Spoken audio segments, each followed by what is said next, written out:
Hello everyone, here I'll briefly review assignment number 2, which the focus is on module 2 and module 3 of your course. Please watch this solution, compare with your own solution, and if you couldn't follow the solution, please do not hesitate to either ask me or your TA. So let's get started. I'll start with the first question in this assignment. So we have a mechanism, again, maybe a pedal for a brake system or a gas system, and the question asking us to find basically the tension in the cable, right? So we have a bracket like this, the whole things, which has been joined at point B, so the whole things can pivot about point B. We apply a load P at point A, and we want the tension in the cable. So you can imagine if somebody apply a load P, the whole mechanism wants to rotate counterclockwise about point B, but this cable provide a tension and prevent it from rotation. So the goal is to find this tension in this cable. So we will start like always with a free body diagram. First, the joint B. So it's we can think of that we have two components, and as I said during the lecture, since we don't know the direction, we can assume this direction to be positive, and so we call it Bx, and this one we call it By. Then over here we have the tension T, so I can basically continue this load on its line of action until it reached to point C. Again, I explained that concept during our lecture. So this load T, and over here we have P. So to simplify this problem, maybe I'd better to break this cable T tension to its component X and Y, basically. To do so, let's break it to its components. So I can think of that like this horizontal line and this vertical and horizontal line. So if I break it to its component, then I can think of that I have this load over here and this one over here. So let's call this one T cosine 10, and this one I write it over here, so it is T sine 10, right? So this load T, I break it to two components, T cosine 10 and T sine 10, and over here I have load P. So then the next step is we use the equation that we have. So the equilibrium equation that we have are three equations: sum of the force in X equal to 0, sum of the force in Y equal to 0, and sum of the moment equal to 0. So sum of the moment equal to 0, and when it comes to taking a moment, we usually take a moment about any point that we want. But in this problem, to simplify it, maybe we'd better to take the moment about point B. And the reason is if we take the moment about point B, we can get rid of these Bx and By, which are two unknown. And there is no basically rules or we don't have to follow any particular order to use this formula. We can start with taking the moment or any of these sum of the force in X and Y, as I explained during the lecture. So let's but it's usually starting with taking the moment makes the solution easier and faster, but there is again no rule for that. So let's start with that one. Sum of the moment about point B equal to 0. So the moment about point B, so I have load P here, and load P create a moment about point B with the direction which is counterclockwise, right? So you can imagine if I apply the load P, this load P wants to rotate this mechanism about point B counterclockwise. So it is positive. So positive P, which is 35. So this load P, we know it is 35 Newton. Multiply by the distance between point B to the line of action of this load is basically 150. Let's keep all the units in millimeters. So these Bx and By, they are passing through point B, so they don't create any moment. Then I have this horizontal load T cosine 10, which again the line of action is passing through point B, so the moment is 0. What about T sine 10? Yes, we see it has an arm 50, and this T sine 10, you can imagine, is try to rotate everything clockwise basically, right? If we ignore this load P, and if it is only this tension T, it wants to rotate the mechanism about point B clockwise. So it's going to be then minus T sine 10 multiplied by the distance, which is 50. So from here simply we can find the tension in the cable if we do the calculation, and it's going to be 6.04 Newton. And I just keep basically 3 significant digits, or if you want more accurate result, you can do it with your calculator. So the question didn't ask for Bx and By, but we can continue the solution as a practice if we are interested in finding Bx and By by writing sum of the forces in x equal to be 0. So in x, what do I have? I have Bx and I have T cosine 10 equal to 0. So I already found T, right? This is T that I have found. If I substitute it in this equation, then simply I can find Bx, which it gives me minus 595 Newton. So as you can see, the Bx that I found is negative. So it means that the direction we assumed at the beginning is not correct, and it has to be in the opposite direction. But it doesn't mean we have to resolve the problem. That's okay, as long as we have this minus sign over here in our notes. So if somebody look at our notes, they immediately notice that this, because of this minus sign, this Bx is in the opposite direction. So you don't need to change anything. And similarly, sum of the force in y direction equal to 0.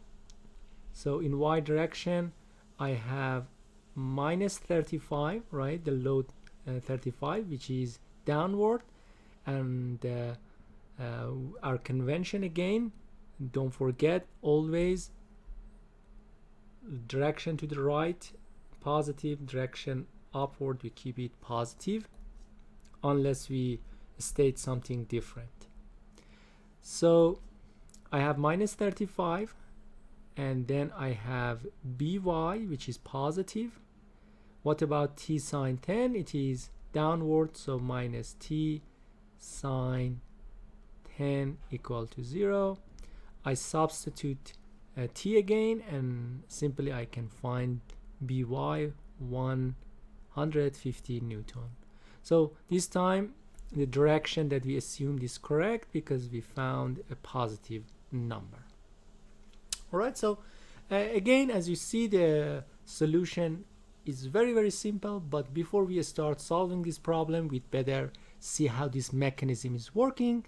Then we draw the free body diagram carefully, Bx and By for a joint, tension for the cable. We break the tension to its component, and then the rest is just using these 3 simple equilibrium formula that we have, right? So let's move to question number 2. So question number 2 is about stress in basically in joint, which here is by rivet, or it can be by bolts. That's the same concept as I explained during the lecture.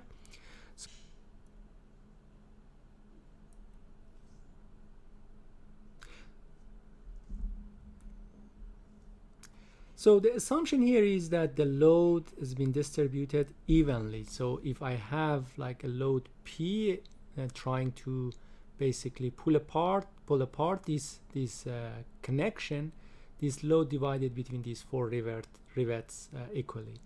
So the question is telling us that this rivet has diameter of basically 3/4 inch. And also we know that the maximum stress, the working stress, it's called in the rivet, is 14 KSI, and you know by KSI it is 1000 of PSI. So the working shearing stress then for the rivet is 14, and it is 18 for bearing in the plate. So again, remember we when it comes to plates, we have three types of stress: the shearing stress in the rivets, the bearing stress in the plate, and also tearing or the actual stress in the plates. Please go back and review these from the lecture if you forget this concept. So we have all the information we need, and now we need to start calculating the stresses. We start by calculating the shearing stress. Shear stress, the formula is F divided by A. So the question tells us that the maximum shearing stress or the working shearing stress in the rivet is 14,000 PSI. So I keep the unit in PSI, and then F here, the load is unknown, but we need to divide it by 4 because we have 4 rivets. And A here, A we know for shearing stress is the cross section or area of the rivet, right? So if I draw let's say a rivet here for you, maybe let's say something like let's say assume that this is a rivet, maybe anyway something like that, right? Except that this is a rivet, or maybe I can do a better job here.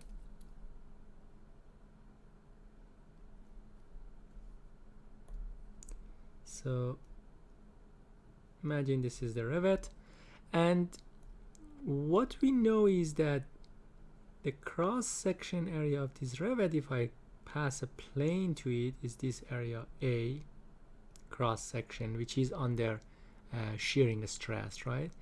And this area is pi r, which is 3/8 of inch squared. So if I write it down over here, pi 3/8 squared, from here simply I can find the load, so which gives me 24,740 pounds, so about 24,000 pounds. That's the load that create the stress, about 14,000 psi shearing stress in the rivet. Also we need to check for bearing stress in plate. For bearing stress in the plate, we learn the formula, so that sigma B or sigma bearing simply is F divided by TD. We learned that T is the thickness of the plate that we are using, and D is the diameter of the rivet. So the question tells us the maximum bearing stress basically is 18 KSI or 18,000 PSI.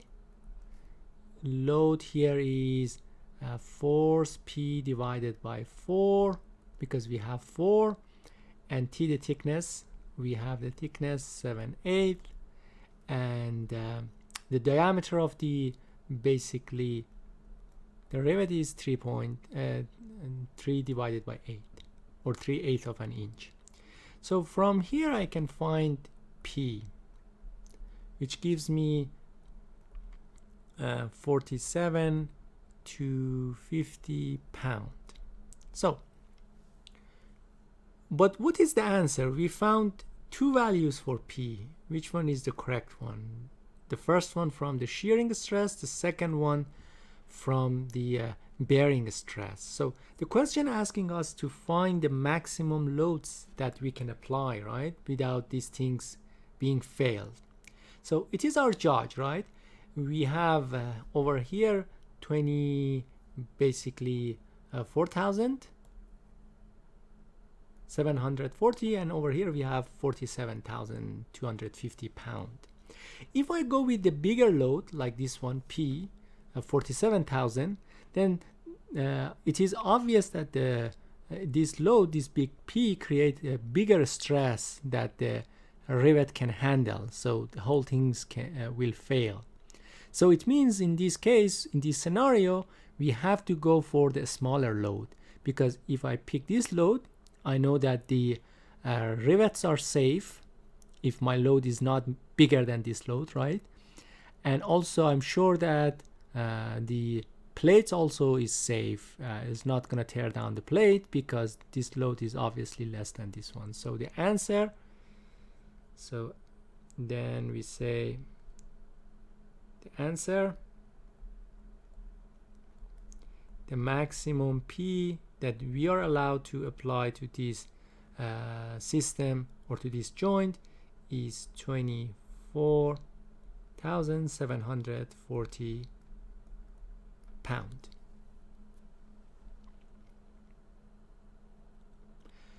All right, now let's move to question 3.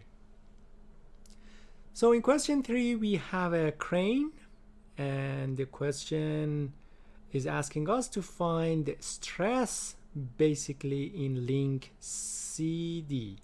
So it says that link CD is made out of a uniform bar, which the cross section is 50 by 150. So if I try to draw this cross like this link CD over here, this link CD maybe has this shape, which the cross section area is 150 by 50 millimeters. And we are interested in finding the stress basically in this link, so we can design it, or maybe it's been failed or broke, and we want to check, make sure the material we pick or the geometry that we choose for this link is safe enough. Alright, so first step, like always, is drawing the free body diagram. So I'm interested in finding the force in CD. CD has a very unique feature, which we know what it is. It is a two-force member, right? And if it is a two-force member, we are comfortable that the force is collinear with the line that connect these points C and D. So this is then the loads basically CD, so I call it FCD. So the rest, A is a joint, basically is a pivot joint. It simply has two components, AX and AY, and over here I have basically the cable which apply the weight coming from this big box. So this one, then I call this one AY, and this one I call it AX. And the load here, W, is M multiplied by G. So the load is 80 megagram, or we can say it is 80,000 kilogram multiplied by gravity. For now, let's just keep G. All right, so this is our free body diagram. We are interested in finding FCD, so the free body diagram has three unknown, AX, AY, and FCD, but we are only interested in FCD, so it's simply we take a moment about point A to get rid of AX and AY, and we can find FCD. So we take a moment about point A, and everything is in equilibrium, so it is equal to 0. Sum of the moment about A is equal to 0.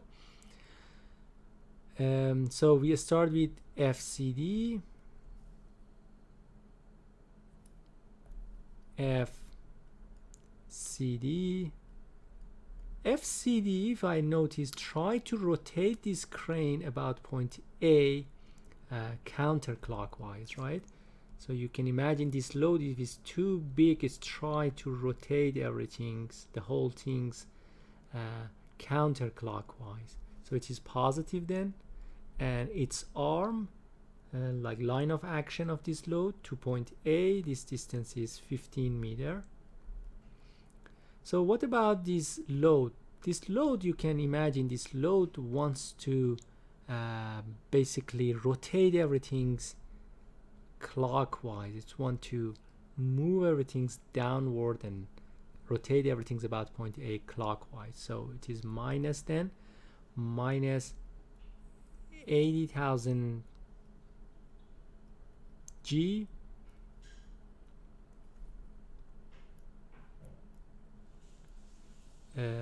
multiplied by the distance. So be careful for the distance. What is the distance between this load 80,000 and point A?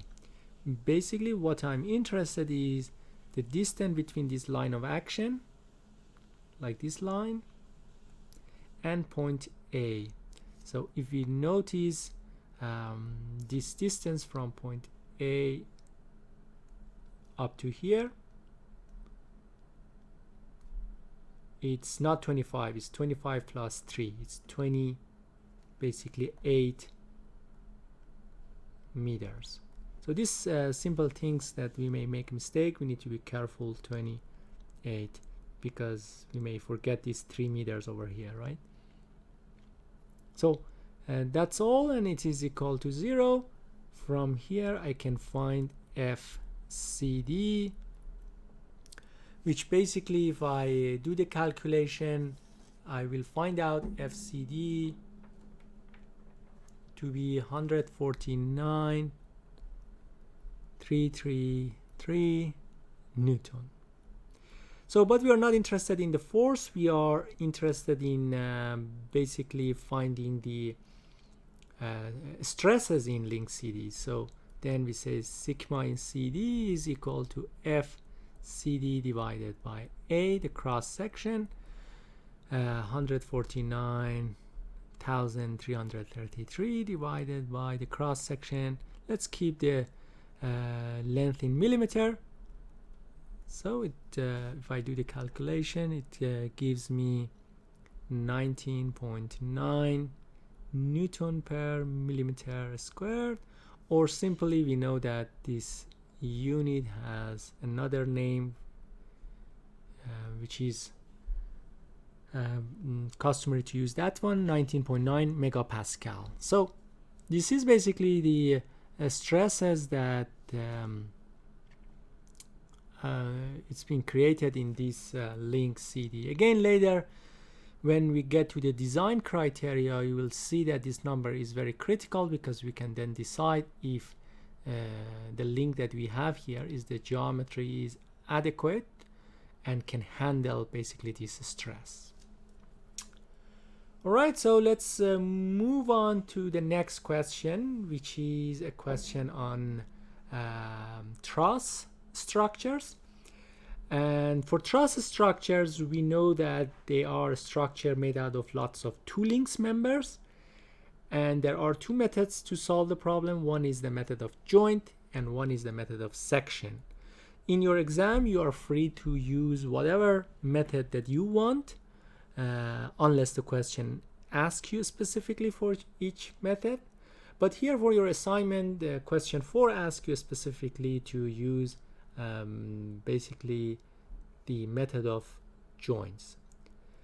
So for method of joints, we start first by solving the whole things and finding the reaction at the joints, which is here joint A and B. To do so, I need to find basically first start by the free body diagram. So I have over here 2 force, and for D I have just 1 force because it's just a roller. So this one, let's call this one AX. So this is AX, and this one let's call it AY, and this one is basically D. So I have a whole, like the whole structure, I have the free body diagram, and I have 3 unknown. If we follow the formula for basically finding the unknown, the equilibrium formula, as we said before, we start by taking a moment about point A, the one that has the most unknown. So sum of the moment about point A is equal to 0. So let's see, I have D.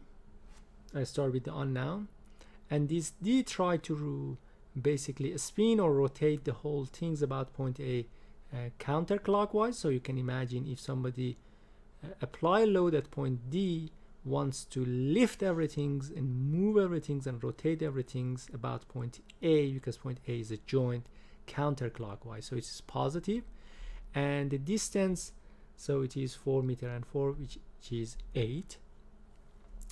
And then we have these 16. So 16 try to rotate everything clockwise, so it is negative multiplied by the distance, which is 3. Again, when we talk about the distance, keep in mind the distance, the line of action, basically, which is this line, right? And the distance between point A to this line of action, which you see it is 3 meters. So what about this 10 kilonewton load? So you see it's not easy to find the distance between these 10 to point A, or maybe you can do it, but as I said before, maybe the better solution is to break this load to its component. Basically, if we simply say that, well, I can break this 10 pound load to a horizontal and vertical component, let's say this guy and this one, right? It's simply because we have the angle. This one is 10 sine 30, and this one is I'm writing down over here at the top 10 cosine 30. Now it's easier to basically take the moment by these 2 loads about point A. So we start with the 10 sine 30. So this 10 sine 30, this load is try to rotate basically this structure clockwise, right? So this load try to rotate everything clockwise. So it's going to be minus 10. So minus 10 sine 30 multiplied by the distance, which is 2 meters. Again, don't forget the line of action. Line is 2 meters. The whole thing is 4 meters, so distance is 2 meters.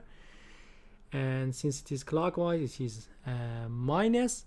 And what about 10 cosine 30? Also, this one try to rotate everything clockwise. So it's going to be minus 10 cosine 30 multiplied by the distance, which is 3 meters. So from here I can find D, which give me 10.5 kilonewton. So if I follow the rest of solution, sum of the force in x equal to 0, what do I have in x direction? I have AX, I have D, so I have AX, I have D, and I have minus 10 sine 30. It's equal to 0, right? So we have to pay attention. We have AX, we have D, and we have 10 sine 30, which is negative. It's in the opposite direction of x. And from here we can find AX, which is minus 4.5 kilonewton. So we found minus, that's fine. We have to just be careful that this minus sign suggests that this direction for AX is in the opposite direction of what I draw here. Sum of the force in y direction equal to 0, and in y direction what do I have? I have AY, then I have this minus 10 cosine 30, and I have minus 16. It is minus because it's downward equal to 0. And from here I can simply find AY equal to be 25 kilonewton. So please pay attention that so far what we did is just finding the reaction force, right? And we haven't started the actual solution. We just found the reaction forces at the joint. Now our job starts by solving for each individual joint. So okay, let me clean the basically this figure a little bit, removing this guy and maybe this one. We don't need that one. All right. So again, there is no limitation. We can start from whatever joint that we want, but we'd better start with a joint that has 2 unknown or less. Otherwise, we cannot solve it, right? As I again explained during the lecture. So maybe joint A is a good candidate because it has 2 unknown. We don't know AB and we don't know AE. We know the rest. So I start with joint A. So joint, I'm just gonna write here joint A so we know what we are doing. For joint A, so let's say this is the joint. As I said during the lecture, we pick X and Y. So let's say this is X and this is the Y direction. So we call this one X and we call this one Y direction. So first, all the external load that we have. So we know that we have over here basically we have AY, which we just found it, and we have AX. Maybe I correct now the direction, now that I know what is the direction. And since we don't know the basically so I have AY, so I put AY over here. I have AX, maybe I correct AX. Maybe I correct the direction of AX because now we know the direction is the opposite of what we drew. And what else we have? So we see that we have AE, and as I said during the lecture, since we don't know basically the sign for AE, we don't know if it is under tension or compression, we just assume it is under tension and it come out of the pin basically. And this guy is the AB. So let's just name them before we forget. So this is AB and this one is AE. This one already we know it is AY, and AY we found it is 25, and this one is AX, and AX is 4.5. So again, as you notice, I just changed the direction, right? Because the one that we found it is negative associated with this direction. I just changed the direction so in order to get rid of that minus sign. Well, to continue for the rest, maybe I need to divide this AB to its component. So that can be done easily. Let's say if I call this angle alpha, right? If I call this angle alpha, which is basically this angle over here, or maybe in this triangle this is alpha. So let's see if we can find alpha. Maybe we can. Let's see if we can find alpha. Maybe in this triangle I have like this distance 2 meter and I have this distance 3 meter. Yeah, so it means I can calculate alpha. I'm just writing down somewhere around here at the bottom. So tangent alpha is equal to divided by 3.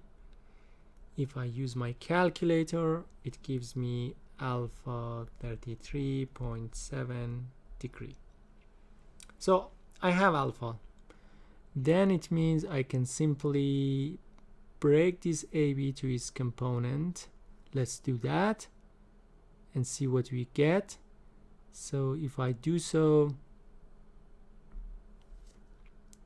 over here I have the X component and over here I have the Y component. So this is AB cosine alpha. Already we found alpha 33.7, and this one is AB sine 33.7. So I have the diagram ready. Now I can just simply use the formula that I know. Sum of the forces in X must be 0, and in X direction, so I have AB cosine 33.7, I have AX which is 4.5, and if I substitute this number, simply I can find AB to be equal to 5.4 kilonewton. And if I write down the sum of the forces for the Y direction, in Y direction, if I do the same, I can find AE, which is 22, basically kilonewton. So far we managed to find the two basically members, AB and AE. So for the rest, I let you guys to continue. We move to the next joint, basically, which is joint B. We have to draw this the diagram for joint B and keep the solution, continue, and find the rest of the members. So as you see, it's a tedious approach. We have to go joint by joint, but if we have to calculate the forces in all members, then this is what we have to do. And probably you are asking yourself, well, in a bigger structure like maybe a bridge, when we have hundreds or thousands of members, like an engineer really calculate joint by joint? Well, no, the answer to that is this is just for practice. In future, in practice, actually, you will see you're going to use a computer which simply calculate the forces for us. But for now, we have to pass this course, so you need to learn how to use this method. Let's move to question 5. So question 5 is asking us to only find one member, and that member basically is df, and it says use the method of section, which is typical when we just interested in finding one member. Method of section is what we should do. So again, as I explained during the class, in method of section, first we start by finding the reaction, right? So the free body diagram, like always, we over here at joint A we have AX and AY, and over here at H we have like one force, let's call it H, and this one it's AX and basically AY. So I start by taking a moment about point H.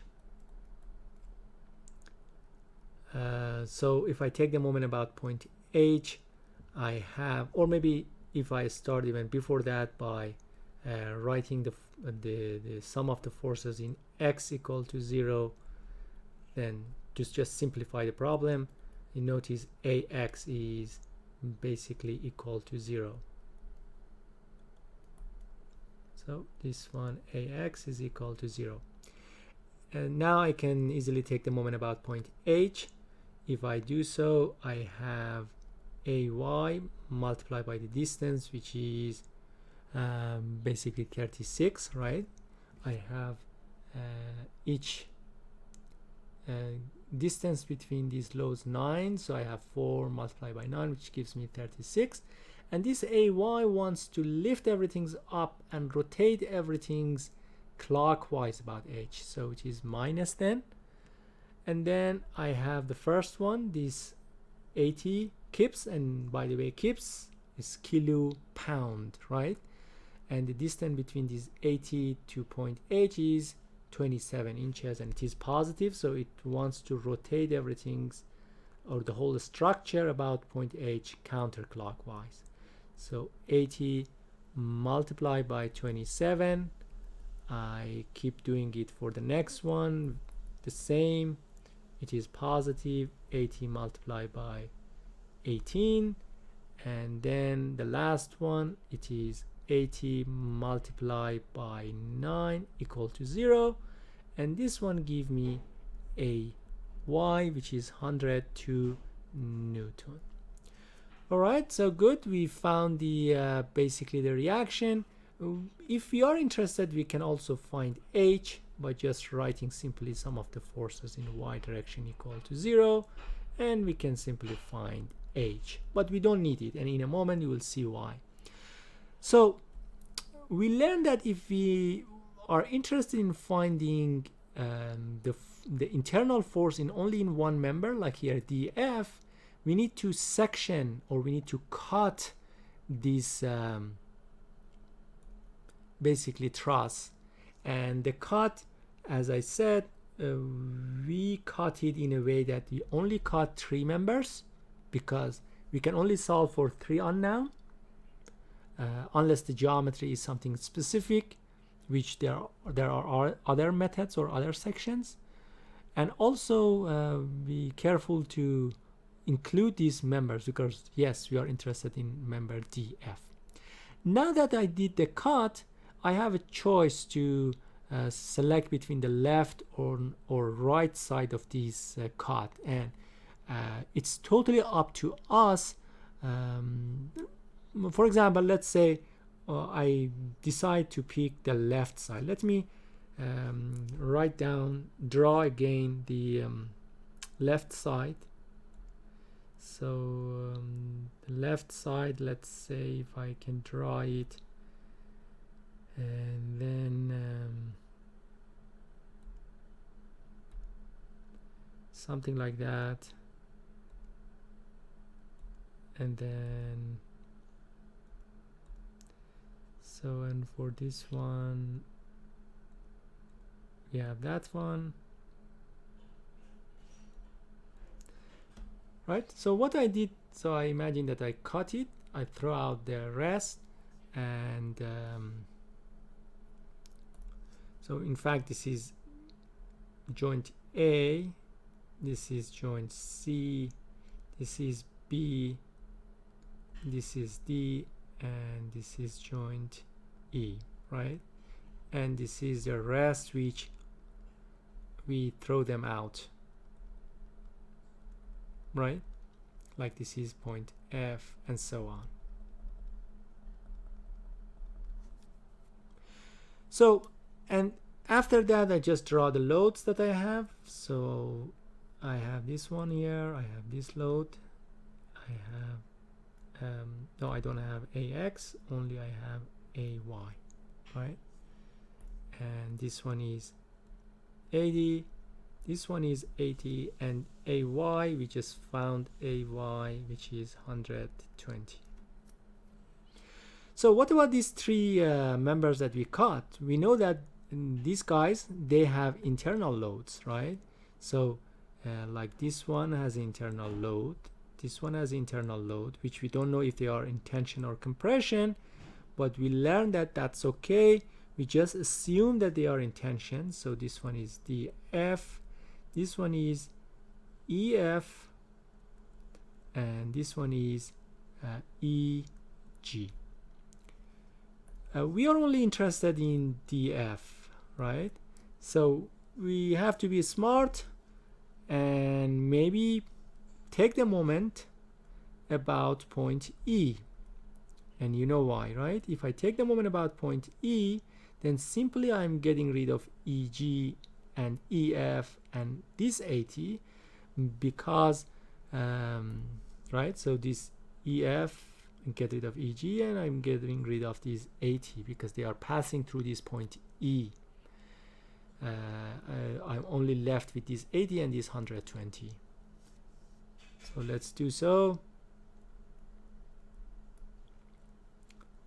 If I take the moment, so this 80 about point E creates counterclockwise, so it is positive, right? So this 80 wants to rotate everything about point E counterclockwise, so it is positive, multiplied by the distance, which is 9 meter, like this distance is 9 meter, minus 120, like this 120 wants to rotate everything clockwise, so it is minus, multiplied by the distance, which is 18, right?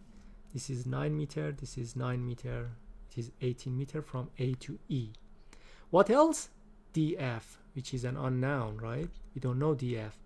What is this distance? The dF to point E, it is 12 feet. So let's write it as basically dF,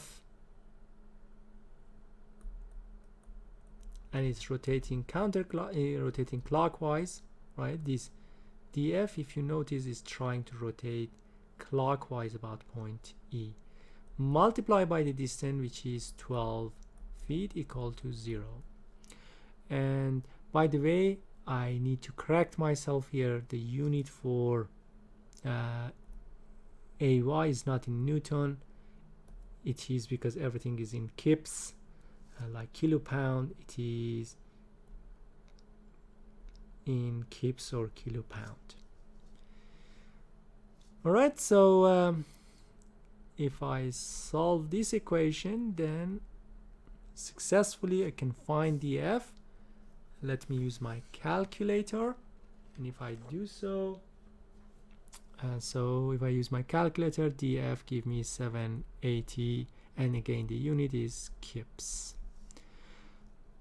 So compare with the joint solution, as you see, it's very like it's shorter, simpler, more straightforward, and it's more common if we are interested in only finding one member or two or few members in a truss. Sometimes we just with one section we can solve a problem like this one. Sometimes we have to do more than one section.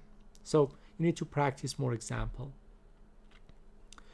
Let's move on to the last basically question for today. We have a column or a pole made out of wood, and two pieces of wood basically, and they have been glued together in an oblique plane, right? So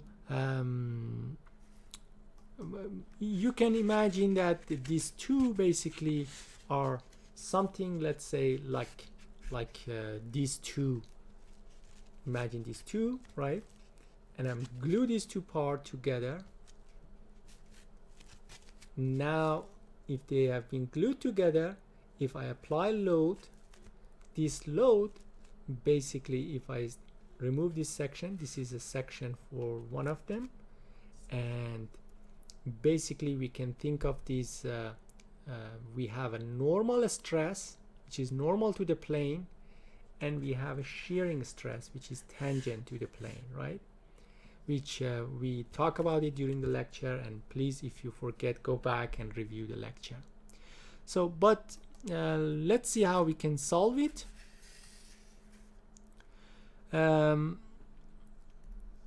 if I just look at the, let's say this is the wood, imagine that's the wood, and I'm looking from the side view.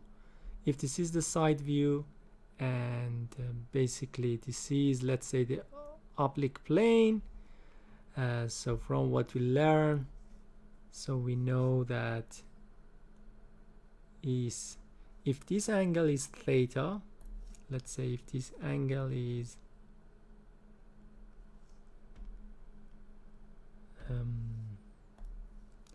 let's say if this angle is theta, then we are gonna have on basically this wood, we are gonna have a normal stress, and we are gonna have a shearing stress,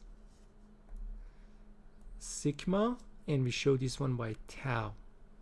And for each of them we have a formula, which is sigma, the formula was P divided by A multiplied by cosine square of theta, and tau is P divided by A sine theta and cosine theta. Be careful not to mix them, and also be very careful not to confuse these theta. This theta basically here is not 60 degrees, 30 degree, right?